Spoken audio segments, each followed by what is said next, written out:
On arrive un peu à un virage, c'est-à-dire qu'on a vécu un épisode avec Jean-François Caron qui vient de se clôturer, plus de 20 ans d'exercice de maire, qui s'est appuyé très fortement sur une charte du cadre de vie qui permettait de donner un peu une vision de développement sur 20 ans.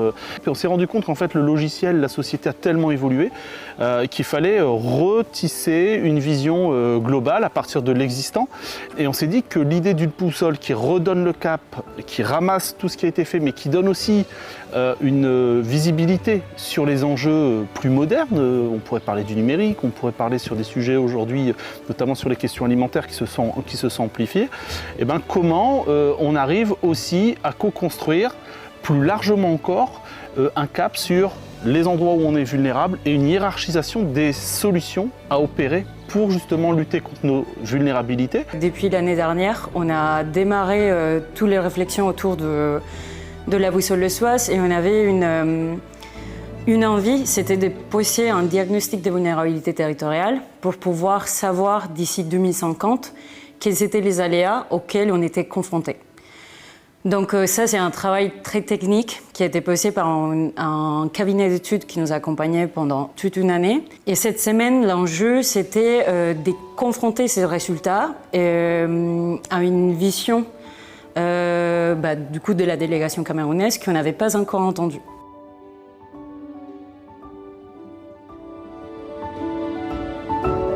La boussole lausoise, si on devait résumer les grandes lignes du projet, ça serait faire un point de situation de la ville au regard des risques. Donc d'où venons-nous, où on en est et à quels risques enjeux sommes-nous confrontés.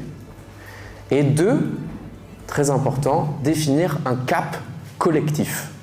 Vraiment, j'insiste là-dessus, ne pas être simplement sur une approche risque, même si c'est notre devoir en tant que collectivité d'anticiper ces choses-là, parce qu'en plus les gens nous le reprocheront si on ne le fait pas, mais aussi d'être dans une démarche de rêver à la ville dont on a envie pour demain. Et le cabinet d'études, il est parti sur une liste de 56 aléas. Mais ce qui est intéressant de cette étude, c'est qu'on ne s'est pas arrêté sur les aléas naturels et technologiques. Il y a d'autres situations qui sont déjà présentes à nos réels et qui nous mettent en stress. Et ça peut être l'érosion de la cohésion sociale, l'eau, la hausse du prix de l'énergie, etc. Ce qu'on appelle des stress chroniques.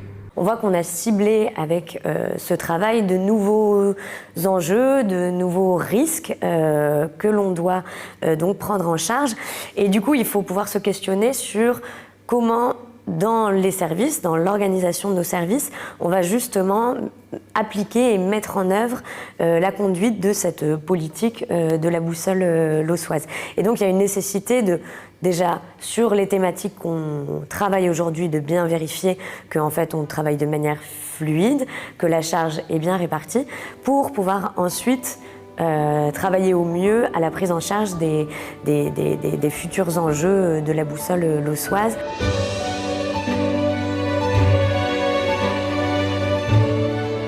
Alors, nous, Yaoundé 6, à la place de Los Angeles, que ferions-nous? Premier élément, c'est tester la mise en place du budget participatif. Quelque chose qui m'a particulièrement marqué venant de Yaoundé, c'est votre capacité à impliquer les habitants, notamment par les comités de quartier qui font discuter les gens, qui font émaner une personne après qui fait remonter plus haut. Mais enfin, c'est des choses qu'on fait sans adopter finalement le budget participatif. On peut prendre cette technique de base et l'appliquer pour nous. C'est vrai que nous, les conseils de quartier, à un moment donné, on l'a vu plutôt comme une contrainte. Et ça ne marchait pas, ça nous était imposé. On se disait, mais nous, on fait déjà des choses. Mais finalement, peut-être qu'il y a des choses à revoir aussi à ce niveau-là. Je crois que cette boussole aussi a posé un problème. Je pense que je l'ai posé, celui des nouveaux habitants. Comment ils s'intègrent face à tout ce qu'ils ont trouvé sur place. Comment on fait pour se positionner. Moi, je pense que la boussole aussi peut être une réponse. Maintenant, après, ce qu'on a apporté, nous, peut-être qu'il peut être pris en compte dans la boussole. Il y a eu ce long débat sur la sagesse et l'intelligence, où à l'os, on a beaucoup d'intelligence, mais beaucoup de sagesse aussi. Mais après, il y a cette... En fait, l'intelligence phagocyte la sagesse. Aujourd'hui, en fait, ce que j'entends, c'est retrouver aussi la valeur de la nature, d'autres types de valeurs aussi, telles que la solidarité. Et ce sont des enjeux qu'on a identifiés dans la boussole Le Soise. En fait, il y a les stress chroniques autour de l'érosion de la cohésion sociale.